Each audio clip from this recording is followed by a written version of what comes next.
ప్రైవేటుకు ధీటుగా ప్రభుత్వ పాఠశాలలను అభివృద్ధి చేస్తామన్నారు మంత్రి పొన్నం. పిల్లలను ప్రభుత్వ స్కూళ్లలో చేర్పించేలా ఉపాధ్యాయులు, తల్లిదండ్రులకు అవగాహన కల్పించాలని సూచించారు.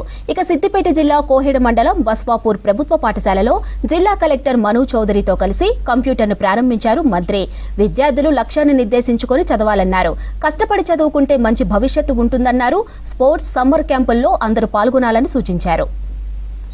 చదువుకుంటే మీకు ఉజ్వల భవిష్యత్తు.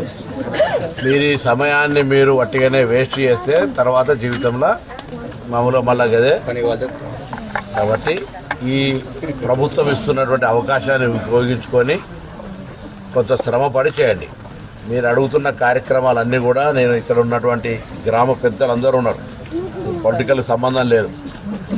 గ్రామ పెద్దలందరూ కానీ టీచర్లు కూడా అసిస్టెన్స్ ఇస్తే బయట బస్సులు ఇక్కడ బంద్ అయ్యి పిల్లలంతా ఇక్కడ చదివితే 2 రూములు కానీ 4 రూములు మళ్ళీ అకాడమిక్ స్టార్టింగ్ వరకు కట్టిస్తాం. స్పోర్ట్స్ అన్నీ బయట ప్రైవేట్ స్కూల్ ఏమన్నా అంతకంటే ఈ మండలంలో ఇది బస్వాపూర్ అనేది రోల్ మోడల్ స్కూల్గా ఉండడానికి కొరకు కౌన్సిలింగ్ చేయండి.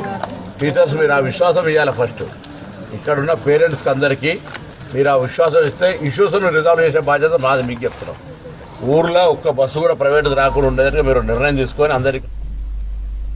ఇవి బులెటిన్ అప్డేట్స్ చూస్తూనే ఉండండి V6 న్యూస్.